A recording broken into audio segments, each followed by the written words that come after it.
reprendre donc l'actualité donc de la Ligue 1, notamment en reprenant les articles de la dernière actualité.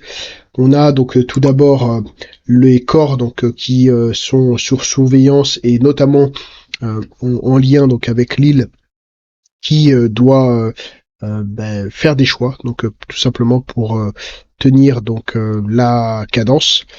Et donc ça c'est vraiment en lien avec le mercato qui a été de manière assez globale, voilà, pour une baisse de la valorisation donc des différents joueurs de la Ligue 1. Donc ça c'est un élément qui est évidemment donc important donc à noter, et en particulier avec Lille qui a vendu quand même un joueur prometteur pour 45 millions je crois euros, et donc elle se retrouve dans une situation où elle doit faire des choix. Et d'ailleurs bon, après c'est pas forcément lié, mais en tout cas perd 1-0 donc contre Auxerre.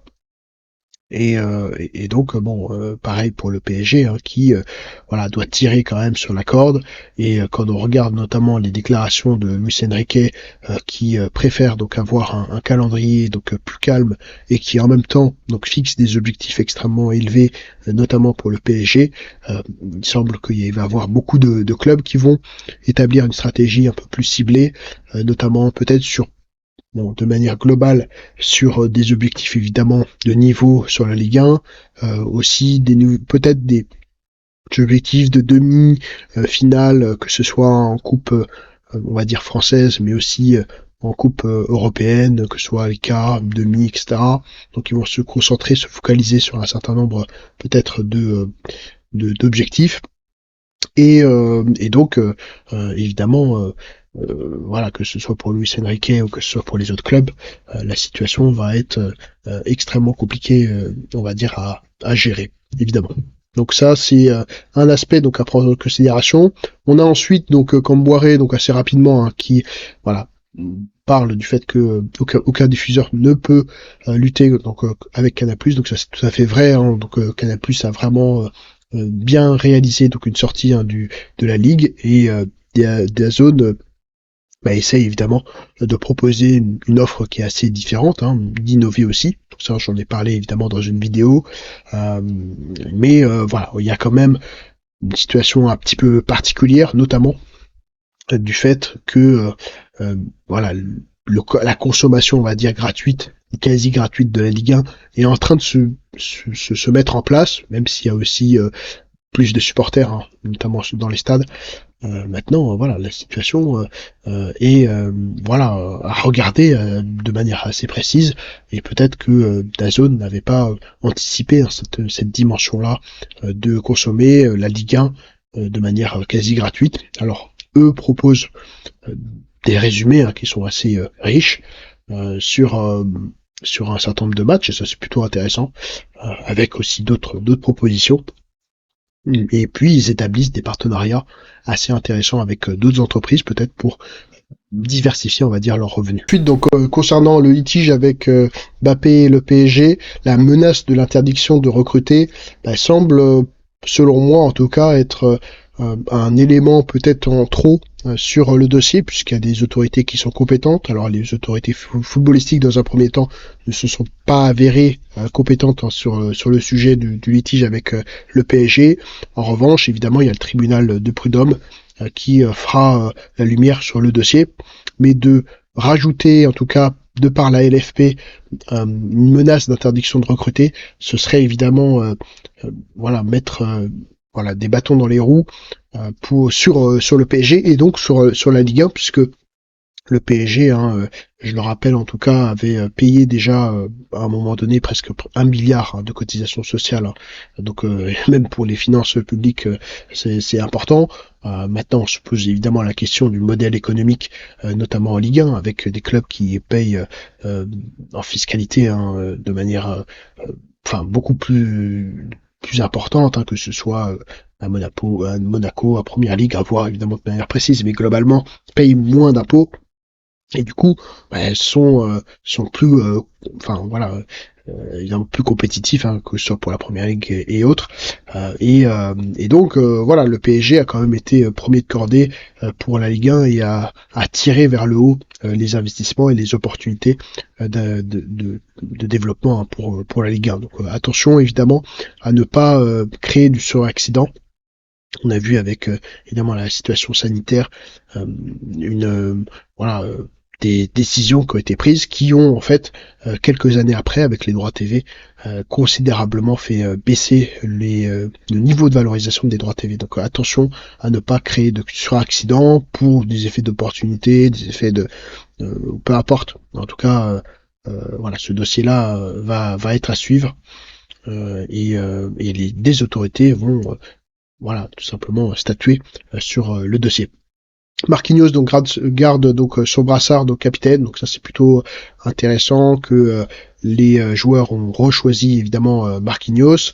On a Sage, hein, qui on le verra tout à l'heure, mais est dans une situation qui bon, si il gagne encore quelques fois, bon, on pourrait dire qu'il est confirmé, mais s'il perd, ça va être important pour un certain nombre de enfin voilà, on a notamment Genesio, on a Der Zakarian qui sont des coachs qui peuvent être assez rapidement mis sur la sellette, et il y a toujours cette question entre de s'inscrire dans un projet sur le long terme et dans ce cas-là de donner la confiance à un coach de pouvoir travailler, et en même temps quand des objectifs où il y a vraiment un danger pour le club, de réajuster assez rapidement.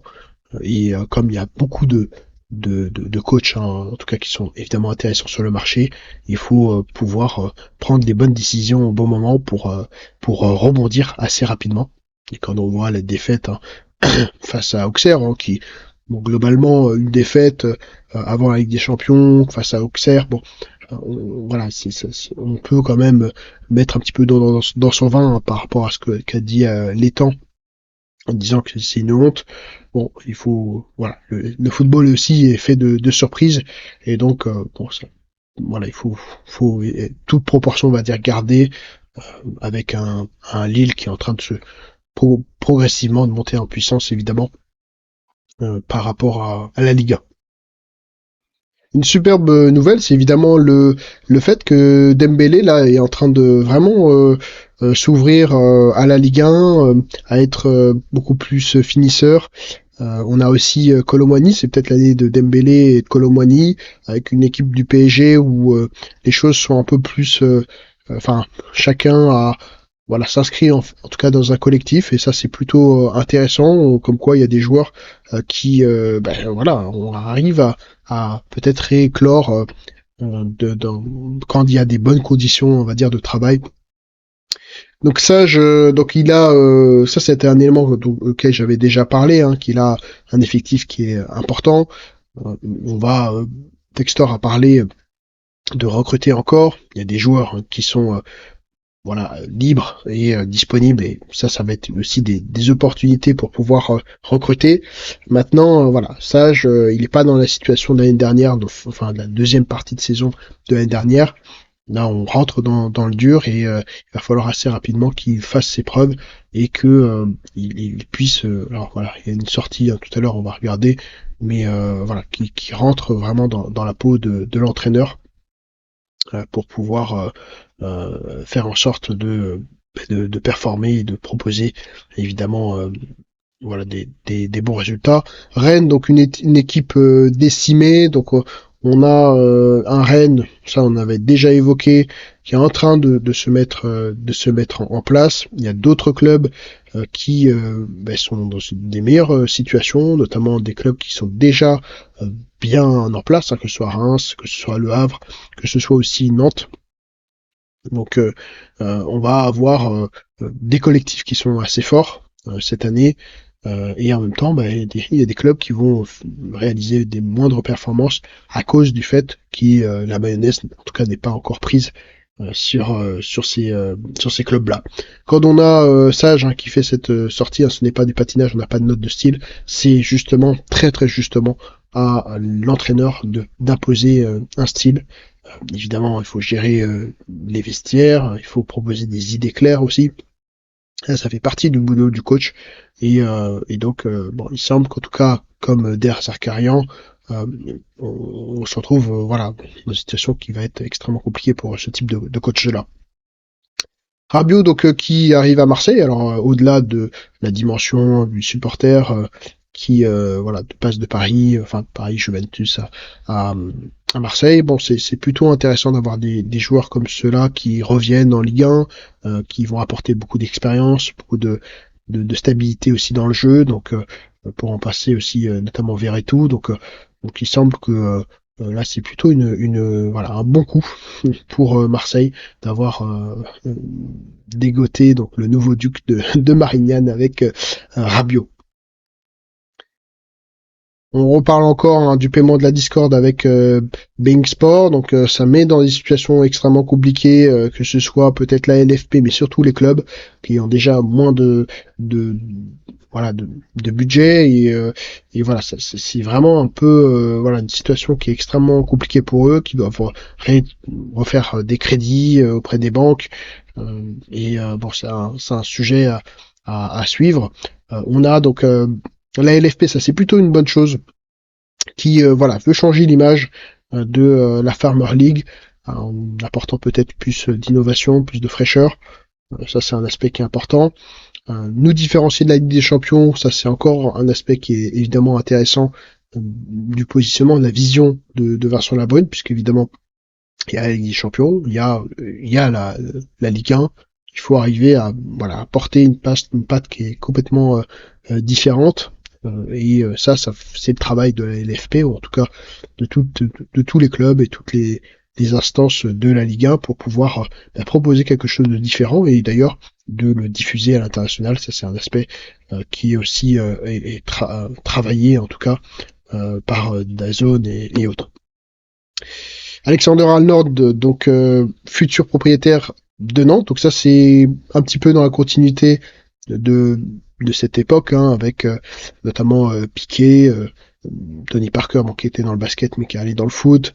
Il y en a plusieurs joueurs, hein, Messi. Et là, c'est une bonne chose pour que voilà, ça apporte évidemment à la fois des nouveaux fonds, mais aussi des nouvelles idées pour pouvoir, en tant que joueur, avoir cette vision et apporter en tout cas des choses différentes dans le football. Donc ça, c'est plutôt évidemment un aspect encore une fois intéressant. Ensuite, donc on a donc bon, le sage encore une fois qui dit de mettre les pendules à l'heure. On verra ce que ça va donner parce que ça va être un énorme match avec l'OM. Des choses vont pouvoir se faire, hein, que ce soit d'un côté ou de l'autre. Hein, ça va être évidemment un match intéressant hein, là à l'heure où la vidéo est faite. On n'a pas encore les informations sur le résultat. Voilà, merci d'avoir regardé donc cette vidéo. Donc n'hésitez pas à liker, vous abonner. On se retrouve bientôt.